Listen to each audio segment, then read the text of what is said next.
Hello and welcome to the lesson Understanding Decimals. We finally reached chapters 3 through 5 and it's going to be fantastic.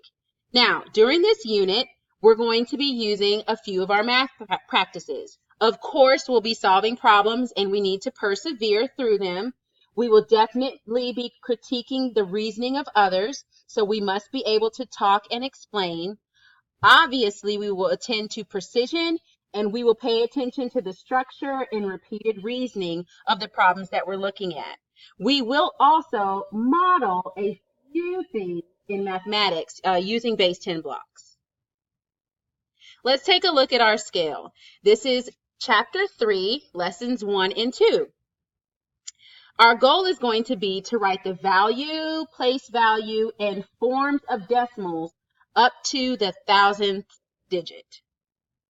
Take a moment and record your understanding of this scale in your square. When we hear the words decimals, we should think about a number. So a number that comes to mind for me would be 256 and 727 thousandths.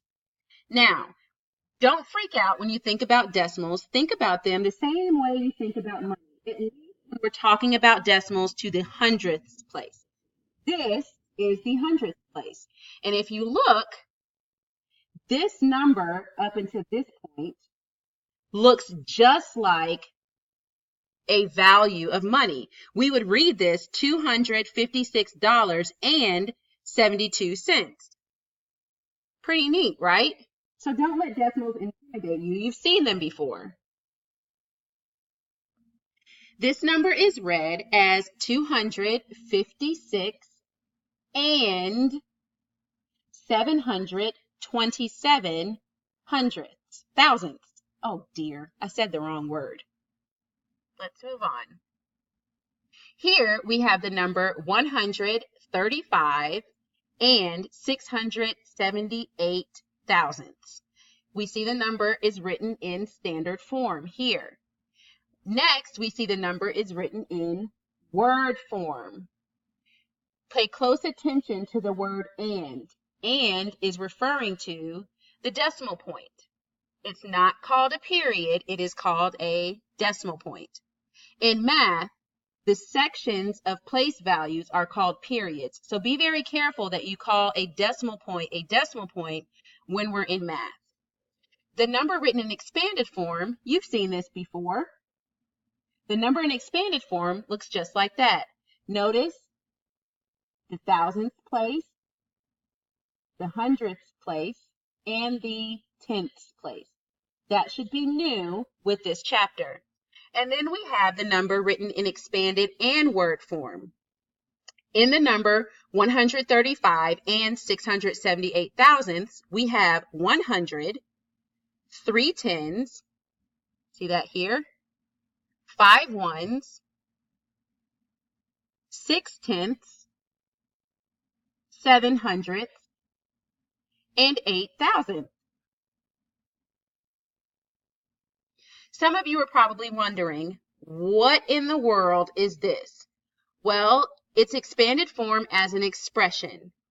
If I were to put parentheses around some of the expressions inside this large expression, it might make more sense to you. And this is where chapters 1 and 2 come into this chapter as well. The number 135 we have here.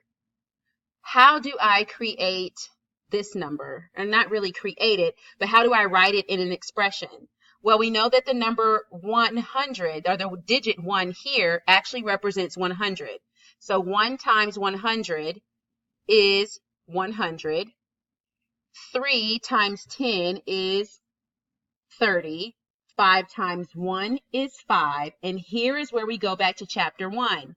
6 times 1/10 is what? It is 6 tenths. Now, we have a little hint here for those of you who might be freaking out. Oh my gosh, I don't know what she's talking about. There's a trick for that, in case you forgot. Here is the number 6. 6 times 1/10 means that I'm going to move the decimal point to the left one time because there is 1 0 in the 10. Well, when I do that, what number do I get? I get 6/10 because I've moved the decimal point from the right to the left, and that's what it means to multiply the number 6 by 1/10. Let's try that with the next number. 7 times 1 100th. Well, there are 2 zeros, so I have the number 7. The decimal point is here because 7 is a whole number. I'm going to move it 2 times to the left. So 7 times 1 100th is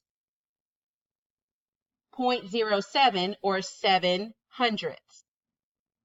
And my last number, I have the number 8, which is a whole number. I'm going to move the decimal 3 times. And now I have 8,000. Pause the video and try it here. There's more than one way to write a number in expanded form. Notice this one. Here we have 1,000 times 1/10. Same idea. Here's the number 1,000 in a whole number. The decimal point is all the way to the right. There's 1 0 in 1/10. So we're going to move the decimal point once to the right. Now we have the number 100. Notice that there were 2 different ways to show the number 100 in this expanded form expression. It's important that you're able to do that and to show expanded form as an expression in more than one way. Here is the number 300 times 1/10. Well, if I move the decimal point one time, now I see that I get the number 30. There was more than one way to show the number 30 as an expression. Here we have 50 times 1/10 is 5. And then we have 6 times 100. 6 times 100, we move the decimal point 1, 2 times. That's 0.06. That doesn't look right, does it?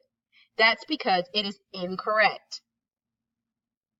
The expression actually should have been written as 6 times 1/10 as it was before. Remember, our goal is to use our math practices, and we need to critique the reasoning of others and construct viable arguments. Why was that wrong?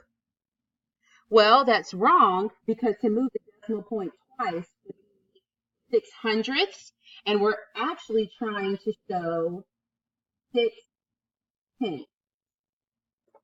Here we have the same thing. We're trying to show 7 hundredths, but we have here 7,000. So the expression should be written as 7 times 1 100. And you notice that the 8 was left off completely. 8 times 1 1,000. And that is 0.008. You can put 0 here as a placeholder, and that's a good idea because you will often see decimals written that way in 5th grade.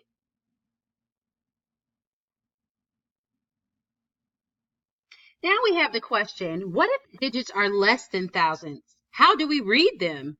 Well, here's an example. If I have 135.6, that might be how you hear it in the real world, we would read that 135 and 6/10. What if I had 135.67? I would read that 135 and 67 hundredths. Then if I had just 0.6, I would read it 6/10. If I had 0.07, I would read that 7 hundredths and so on. Hope that helps. Here we have what you might see in the real world, and I'm going to use cubes. Ms. Turner has 2 cups. That's important. 1 cup holds 0.5 liters, and the other cup holds 0.05 liters. How do her cups compare? Oh, that's one question. And then 2, if she is really thirsty, which cup should she use? So I've circled the keywords. I've underlined the questions because I want to remember that I have 2. And now I'm going to box the action words. She has to choose and she needs to compare.